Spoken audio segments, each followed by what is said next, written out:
when I was a little girl from Italy. We grew the tomatoes, and we did that because that's all we had. We had to do it. It was no choice. When you grow your own tomatoes, Grandmama, don't get ripe all one time. So we used to do more than one day. We used to have these square things, but this wide, about this long, and we used to put them on the top of one pot. And we used to cut the tomatoes, and then with our hands, we used to squeeze them. And the juice was come into the pot, and then you dump them into, like I said, to those long boards to let it dry.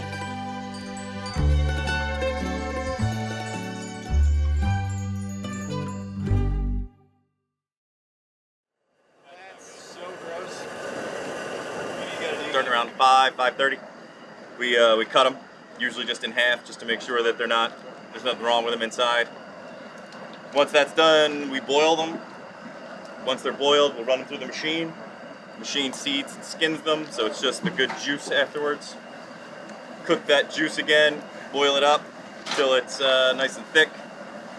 Once it's boiled, we put it into individual mason jars with a little bit of basil, and that's it. Little salt, little sugar.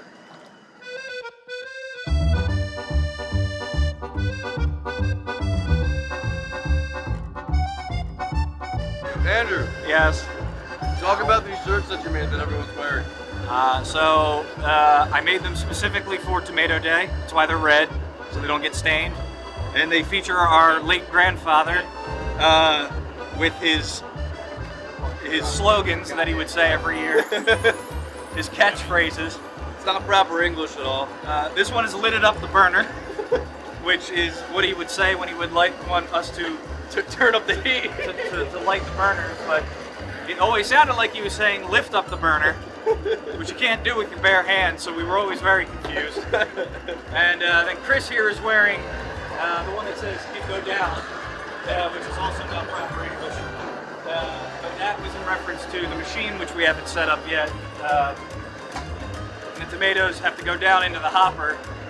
He wanted to make sure that they were going down smoothly, because if they didn't, that meant that we didn't cook them all long enough. So, yeah, these were a Christmas gift. I thought it would be fun to have him, featured on our T-shirts, and that's it. That's the whole story. Andrew Clifford.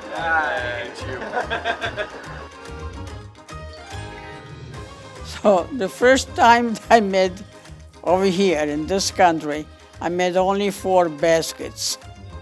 We didn't do like over here, like you go outside. We used to cook them on top of the stove. See, then when Papa saw me carry the pots in and out, he said, "This got to stop." That's when we went down South Philly and we went to buy the pots. And that's when we started to do them outside. I really don't see any difference between when he was here, except that he used to, do this, do that, move this. So now you know what to do. You see, I don't even come outside at all.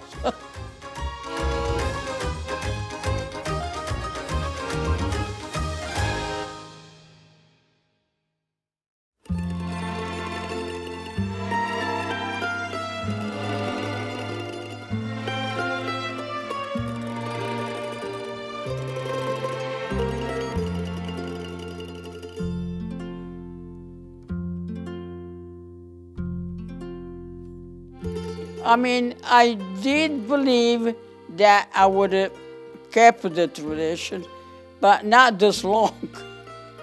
Are you happy that it's still Well, no, I'm happy. I'm very happy.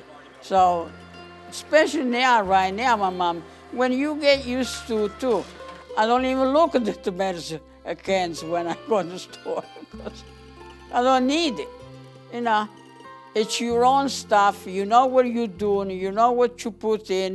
It's not any kind of the stuff that don't belong there. Just salt, sugar, and a little bit of basil. That's all it is to it. It's not like these people, the people that cans they put some other thing there. Let me say a bad word. You say it. It's not going in. It's fine. It's something that you would like to keep my mom's tradition. So that's why I think that you will keep that tradition. Because you got so used to see from when you were day one. I mean, not when day you can see from when you were day one, maybe day two.